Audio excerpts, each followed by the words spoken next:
Welcome back to the Brunch Beauty Life Podcast. I'm your host, Connie, the Inspiring Stylist. And I'm Ashley at Naturally Ashley Rowe. Make sure you are following us on all platforms below Brunch Beauty Life Podcast. And make sure you like, share, and subscribe as well. Mm-hmm. We always love a like, share, and subscribe. Yes, and thank you to our subscribers on YouTube. Yay! We finally reached 100 subscribers. The big All on 100 our own, without any, this is not bot people, so this is good. 100 people like us. Okay. Progress. Progress. Wait till we get to that 100,000. Okay. Okay. Facts.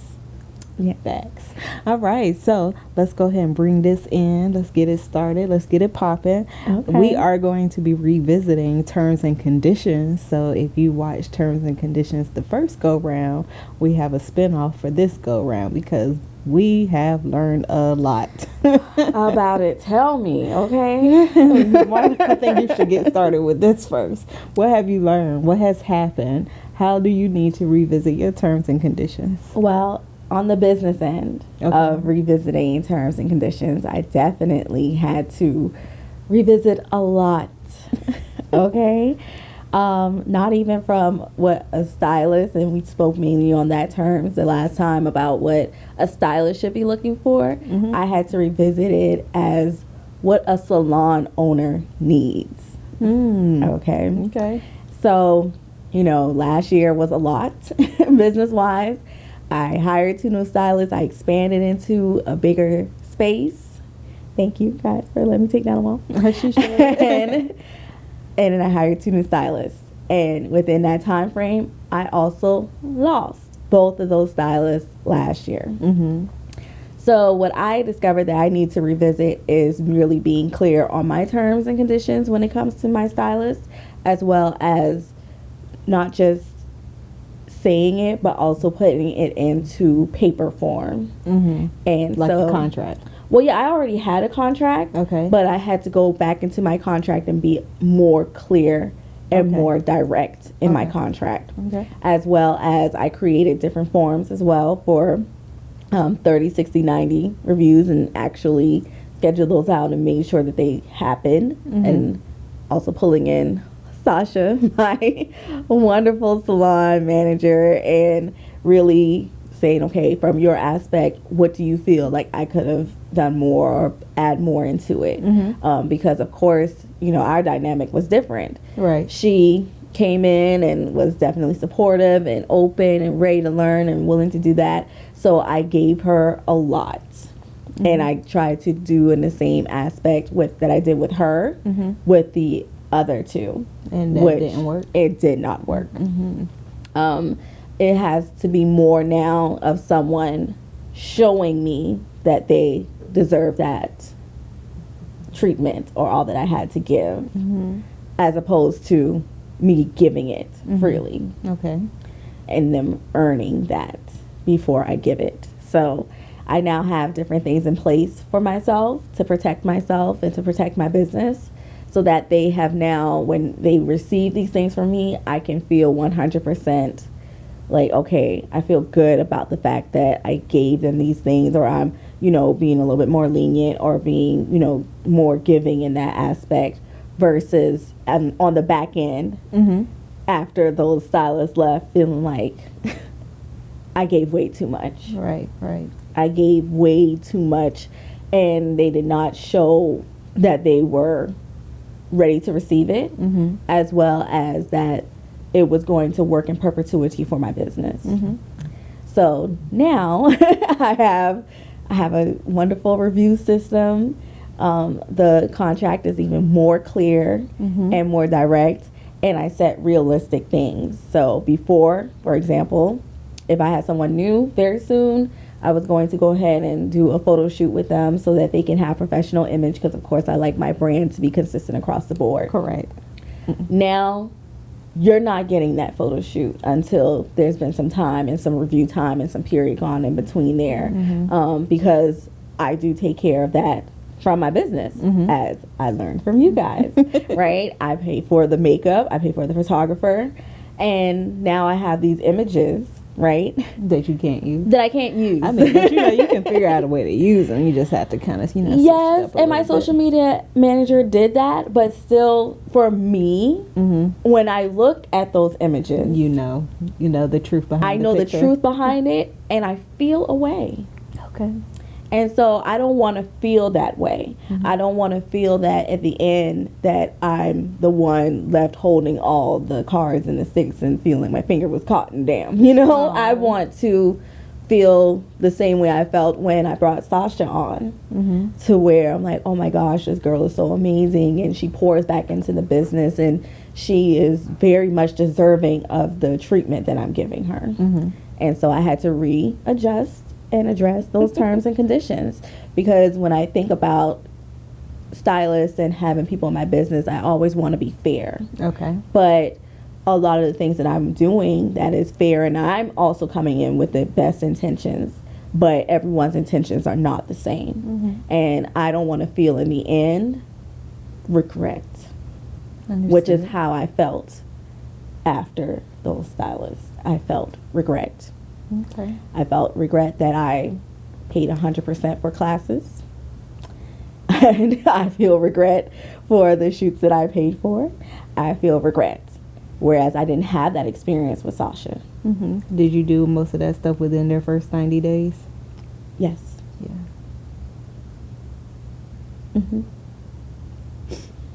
Yeah. So I can definitely understand and feel that. I think I know with us, especially when it comes to any type of financial piece of it, that doesn't come until after that 90-day mark, after we see like your commitment towards us. Maybe like some little things in between to help like get started, little $20 class, $20 certificate, whatever, right? But like the major stuff, that don't come until afterwards, because you want to make sure that they're there, that they're grounded, they're there to stay. Well, I will interject. I actually was a part of my first photo shoot with you guys was actually under my 90 days. That was different. that was different, because you had already established your rapport, just like being a Tika student, right? You already had that rapport. She was already telling me about you before you even came through the door. She was like, yep, this one right here, this one right here, this one right here. So because you already established that rapport, it was different going into it. We already knew you was going to be a hitter. Okay. Thank you. Sometimes when they walk through the door if they're going to be a hitter or a quitter. Like that, right? Yes. Hitter. Sometimes you kind of know. Sometimes you get that discernment. You feel the vibe. Sometimes you could pick up on a lazy spirit versus the one that's like, no, I gotta eat. I got bills, kids' feed, whatever the case may be, and I'm out here to go and get it, and I'm serious about it. You could kind of have that discernment about it. With our terms and conditions, I think mine more so related on the personal side. Okay. I have some on that too.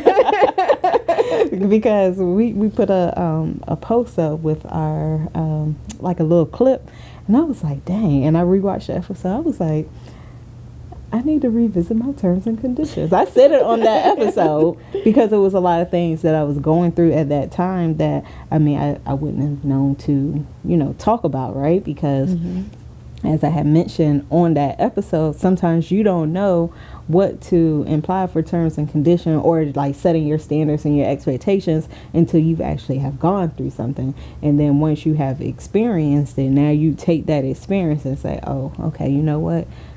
I need to incorporate this, or kind of maneuver through. So a lot of mine has been on the personal side of life. Okay. So let's dig in. What is it on the personal side that you needed to revisit? Like friendships. I think opposite sex friendships and relationships. So when you're in a relationship, if you have friends of the opposite sex, like just going into detail, like how do you deal with that? Like for me personally, when I'm in a relationship, I'm that one that kind of just cuts everybody off. I don't have to have opposite sex friends. I'm totally content with myself and the person that I'm in a relationship with. And if, let's say, if I do have an opposite sex friend and there's an issue, I feel like we could talk about it, kind of figure out what the issue is, and then,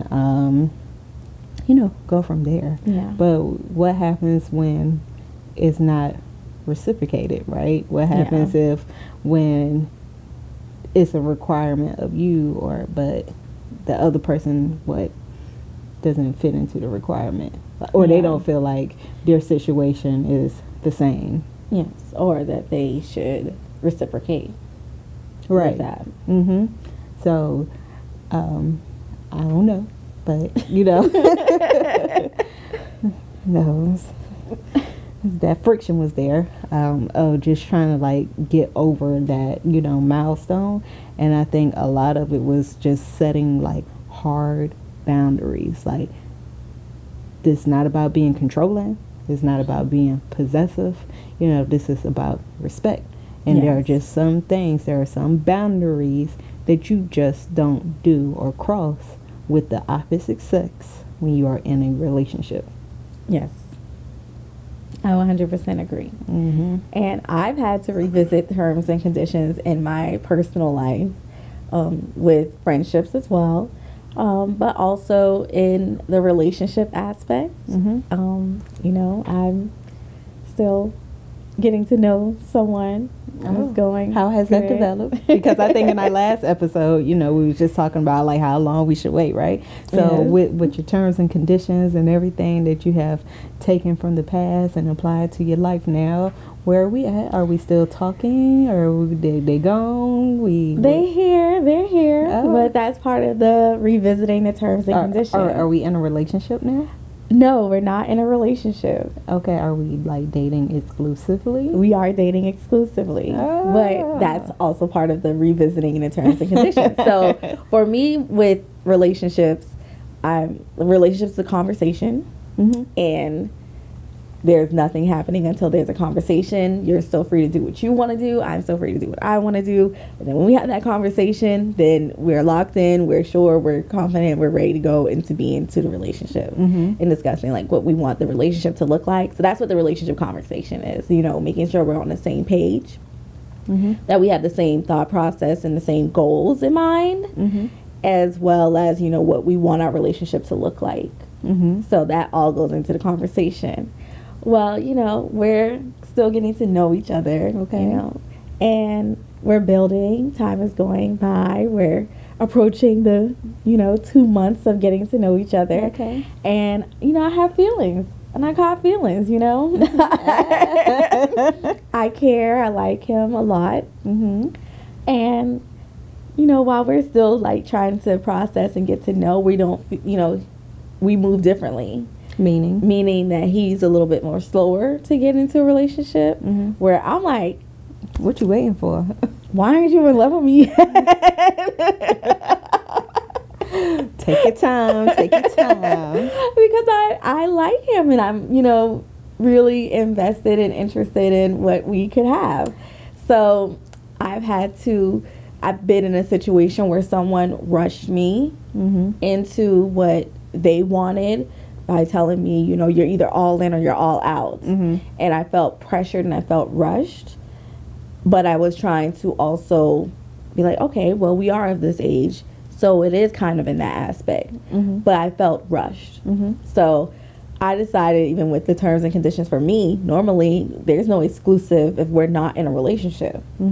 But because I don't want to rush him based on how I'm feeling, because I now know what it feels like when someone rushed me, I'm like, okay, so we can go into this intermediate level. Do I like the intermediate level right now? No. But is this intermediate level working? Is it working? I mean, it's working. Okay. I feel like I want to be like, we go together, of which is what I told him. But then I had to scale it back and be like, what does that mean for you, and what would that mean for me? So right now we're in the zone of we're dating exclusively, and I am fine with that for the most part. Okay. Because that means dating exclusively if someone tries to talk to you and like, hey ma, hey, you looking good, whatever, blah blah, whatever the pickup lines are, right? Can I get your number? Your response is no. Okay, and so does that mean the same for him? Yes. Okay.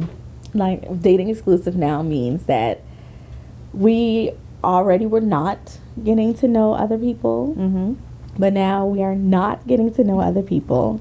Hold on, you said y'all were already not getting to know people, but yes, we were just naturally like, right now I'm not talking to anybody else, but it wasn't a like, I'm not talking to anyone else, and I don't want to talk to anyone else, and I don't want you to talk to anyone else while you figure this out. And so now that's very clear to where it's a mutual, I don't want to talk to anyone else.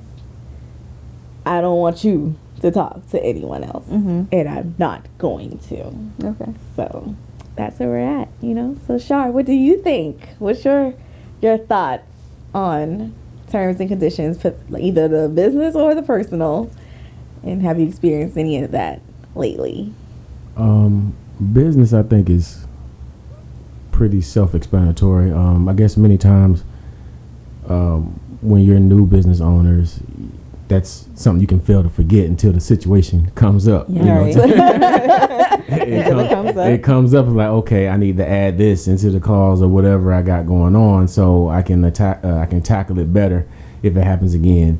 And I guess relationships is kind of the same way, but you definitely want to get that out early in the game. You know what I'm saying? So nobody's misled, to avoid a lot of disagreements and arguments and things like that. And a lot of times, when we're immature in a lot of that, in those areas, we don't want to say certain things because we don't want to cause waves. Yeah. But one thing I've realized in, growing up and becoming a man is like, truth hurts sometimes, but it's respected. Yes. You know what I'm saying? So 100%. it's always good to talk about how you feel about certain things, what you expect, and all those different things rather than hold it in. Because a lot of times, when you're immature, you hold it in, and then when something happens is when you want to start. Yeah, then you want to start talking about all this stuff about how you was expecting this or wanted this and that, and then at that point it's too late. It's like you've been dealing with it all this time. Why now? Why when something happened now? Right. You want to bring all this stuff up about these problems or whatever I'm doing. So it's very important to lay that out. And I mean, in some cases you just may have to sit and just kind of find creative ways to kind of put it out there. You know what I'm saying? Rather than just sitting there and saying, well, I expect you to do this, and this. Have conversations and just kind of talk about things you like to see or things you want to see and stuff like that. And then in those conversations, if that person is honest and real, they'll start saying, well, I don't know about that. I don't feel, it could be, it's better to be a healthy debate. So then you can see what you're dealing with, and then you can make the decision to say, is that a deal breaker or is it not? And then, it opens up the door to say, we have to figure out a way we can work through that. If we're going to be together or whatever, you can do it in a jokingly way because, I like to do this, you like to do that. We need to find a common ground. So, yeah, terms and conditions is very important. And the sooner you do it, the better. So nobody ends up wasting their time. Terms, conditions, and compromise. Okay. Yeah. Terms, conditions. Yeah, because conditions and compromise. Yeah, because compromise is big. Yeah. Yeah, compromise is a big component. And you have terms and conditions. Everybody has maybe an expectation. Some don't, but whatever your terms and conditions are, or whatever your expectations are, I think is healthy to leave some room for compromise. Right?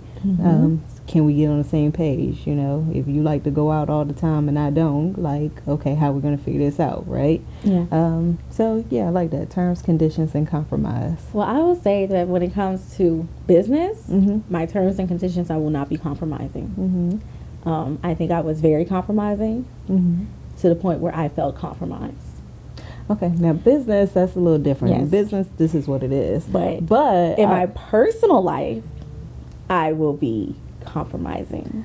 But I also think in business, yes, I agree, here are the non-negotiables. This can't be negotiated. But I also think that when new people come in, again, it always brings in new experience, and it also brings in a new perspective or a new lens, right? And something might not even be in your terms and conditions, and they come with a new idea, and you might be like, okay, like let me see how I want to figure this out. This don't sound bad. Let me figure out what the terms of and conditions of this particular thing may actually look like, and it takes time. So I think that's what I mean more so about compromising, not to say, oh, okay, well, yeah, we're gonna go through and we're gonna compromise with our late policy and allow you to continue to be late every day. You know what I'm saying? like no. More so, no, more so adding into, right? Yes. Adding to being, because even as business owners, we always still have to be open to receive, right? Yes. We can't just be closed off and say, oh, well, no, this is my policy. This is how my business is. This is what it is. Either you like it or you leave. Goodbye, right? So sometimes we still have to be open for newness, because that's how we expand. That's how we develop and continue to be greater. Yes. But in our personal life, yes, definitely for the compromise. Yes. I'll be more compromising in my personal. Right now, I guess I'm still a little tender, okay. a little raw. I don't think I'm gonna be compromising too much on that right now. But personal, yes, I'm definitely open to being more compromising. Okay. So you guys have now heard our perspective. You've heard Shar's perspective. In the comments, tell us what yours. What are your terms and conditions, or something that you might can relate to that we talked about in this conversation? So something you had to revisit. Yes. So make sure you leave that in those comments. Yes. Until next time, I'm Connie, the Inspiring Stylist. I'm Ashley at Naturally Row. And you are These where you watching. can find us as well. It's going to be down Brunch here. Beauty Life. Look at our sign. Look at our sign. And we'll see you next time. See you next time.